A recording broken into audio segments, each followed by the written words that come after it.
साथियों नमस्कार, भारत चक्र न्यूज में आपका स्वागत है। मैं हूं आपके साथ राजेश शर्मा। अपनी दैनिक शाखाओं में सुबह सवेरे लाठी भांजने और शस्त्र पूजा के नाम पर जंग खाए भाले तलवारों को पूजने वाले आरएसएस को भी क्या जेन जी के आक्रोश से डर लगने लगा है। कम से कम आरएसएस यानी राष्ट्रीय स्वयंसेवक प्रमुख मोहन भागवत के दशहरा भाषण से तो यही प्रतिध्वनित होता है। उन्होंने अपने सालाना भाषण में नेपाल के हालिया जेनजी आंदोलन को अराजक बताकर उसकी निंदा की। अफसोस ये कि अपने कुतर्क को सही ठहराने के लिए उन्होंने संविधान के संपादक और वंचितों के अधिकारों के पैरोकार डॉक्टर भीमराव अंबेडकर की उक्ति का सहारा लिया। नेपाल में अथवा भारत के लेह लद्दाख में जिन मुद्दों पर युवा पीढ़ी सड़क पर उतरी, क्या वो अराजकता फैलाने वाली है? क्या नेपो किड्स यानी रोजगार विहीन देश में सुविधा भोगी नेता संतानों द्वारा काली कमाई पर अय्यासी के दिखावे का विरोध अराजकता फैलाना है? यदि नेपाल की जेन जी का आंदोलन अराजकता ही था तो नेपाली सेना ने बल प्रयोग के बजाय देश हित में प्रधानमंत्री केपी शर्मा ओली से सत्ता छोड़ने को क्यों कहा? क्यों सेना ने वहां आंदोलनकारियों की इच्छा अनुसार पूर्व मुख्य न्यायाधीश सुशीला कार्की को अंतरिम प्रधानमंत्री की शपथ लेने के लिए मनाया? क्यों राष्ट्रपति पौडेल ने कार्की की संविधान सम्मत सलाह के अनुरूप संसद को भंग करके उन्हें प्रधानमंत्री पद और गोपनीयता की शपथ दिलाई? यदि नेपाल का जेनजी आंदोलन अराजक था तो उनकी मांग मानकर अंतरिम प्रधानमंत्री सुशीला कार्की ने मतदान की आयु घटाकर 16 वर्ष क्यों कर दी? क्यों श्रीमती कार्की ने आंदोलनकारियों की मांग के अनुरूप अगले साल मार्च में आम चुनाव करवाने की घोषणा कर दी? क्या नेपाल का ये घटनाक्रम इस खूबसूरत पहाड़ी राज्य में लोकतंत्र को मजबूत और आने वाली सरकारों को जनाकांक्षाओं के प्रति समर्पित नहीं बनाएगा?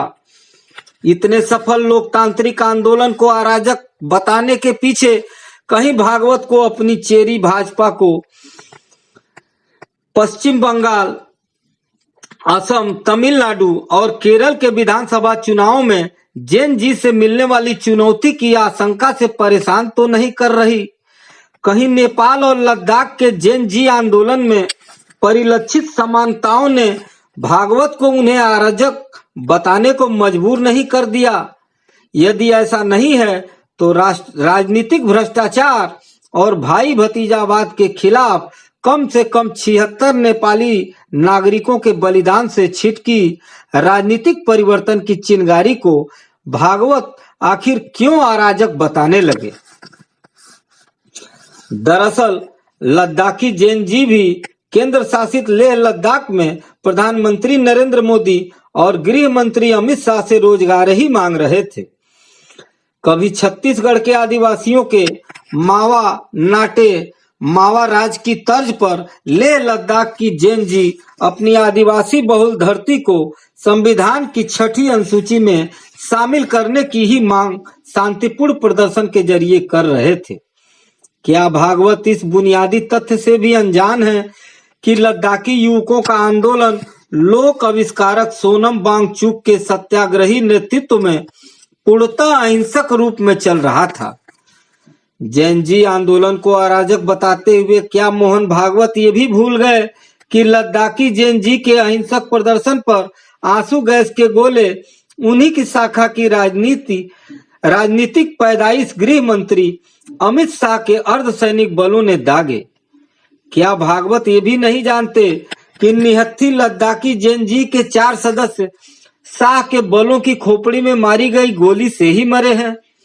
भागवत इस तथ्य से भी अनजान है कि लेह लद्दाख को 6ठी अनुसूची में शामिल करने का वायदा साल 2019 में लेह लद्दाख सहित तत्कालीन जम्मू कश्मीर राज्य में धारा 370 निरस्त करने की घोषणा के अंतर्गत ही मोदी सरकार ने किया था। प्रधानमंत्री नरेंद्र मोदी और गृह मंत्री अमित शाह तब से न जाने कितनी बार खुद लेह लद्दाख की जेन जी से वोट लेने के लिए उन्हें छठी अनुसूची में शामिल करने का वादा कर चुके। लेकिन भागवत इतना भी नहीं जानते। यदि इन तमाम सार्वजनिक तथ्यों की जानकारी के बावजूद भागवत जेन जी के आंदोलन को अराजक बता रहे हैं, तो इसके पीछे या तो राजनीति है या फिर युवाओं की सोच बदल जाने की घबराहट। जाहिर है कि राजनीति तो भागवत कम से कम अपने वार्षिक भाषण में करेंगे नहीं, तो क्योंकि वो तो आरएसएस नामक कथित सांस्कृतिक सामाजिक संगठन के मुखिया हैं, जो राजनीति में लिप्त होकर भी उससे कथित रूप से दूर रहकर समाज निर्माण करता है। तो फिर भागवत जेन जी के आंदोलन से इतने विचलित क्यों हो गए कि डॉक्टर आम्बेडकर के हवाले से आंदोलनकारियों को अराजकता का पोषक बताने में भी उन्हें संकोच नहीं हुआ। भागवत को कहीं नेपाल और लेह लद्दाख के जेन जी आंदोलन से ये डर तो नहीं लगने लगा कि भाजपा सहित उनके तमाम अनुषंगिक संगठनों द्वारा सांप्रदायिक बंटवारे में उलझाए जा चुके गोबर पट्टी के युवा कहीं रोजगार, शिक्षा, स्वास्थ्य और सुविधाओं की मांग के लिए सड़क पर न उतर आए।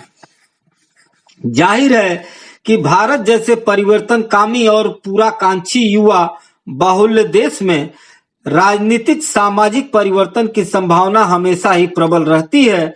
इसलिए भागवत की चिंता स्वाभाविक है। वे यह जानते हैं कि युवाओं को हमेशा आई लव मोहम्मद और राम आएंगे, काशी विश्वनाथ और कृष्ण जन्मभूमि से लेकर रहेंगे जैसे सामाजिक बंटवारे वाले नारों में उलझा नहीं रखा जा सकता है। आखिर कभी तो रोजगार, समता और अभिव्यक्ति की आजादी की मांग करने को युवा लामबंद होंगे ही। भागवत को शायद यही डर है कि लेह लद्दाख तथा नेपाल के जेन जी आंदोलन कहीं देशव्यापी न हो जाएं, क्योंकि जनता द्वारा प्रधानमंत्री मोदी की नीतियों और शाह की अलोकतांत्रिक कार्यशैली के खिलाफ अपना आक्रोश 2024 में भाजपा को बहुमत से वंचित करके जताया जा चुका है। भागवत शायद गांधीवादी सोनम वांगचुक की मनमानी गिरफ्तारी का आला पूर्व सैन्य अधिकारियों द्वारा विरोध से जनता को विमुख करने के लिए भी जेन जी आंदोलन को अराजक बता रहे हैं। खासकर पूर्व वरिष्ठ सैन्य अधिकारी मेजर जनरल डीजी बख्शी द्वारा लद्दाखियों की तरफदारी से मूसा और भागवत भी सकते में हैं, क्योंकि वो तो घोर मूसा और संघ समर्थक रहे हैं।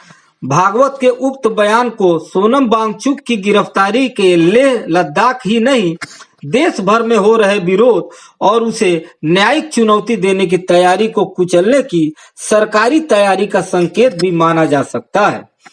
कुल मिलाकर जेन जी आंदोलन को भागवत द्वारा अराजक बताना सत्तारूढ़ दल समर्थकों की ऐसे देशव्यापी आंदोलन की आशंका के प्रति घबराहट के साथ ही उसे कुचलने की चेतावनी भी माना जा सकता है। आज के लिए बस इतना ही। कल फिर मिलते हैं देश दुनिया की बड़ी खबरों के साथ। आप देखते रहिए भारत चक्र न्यूज। नमस्कार, जय हिंद।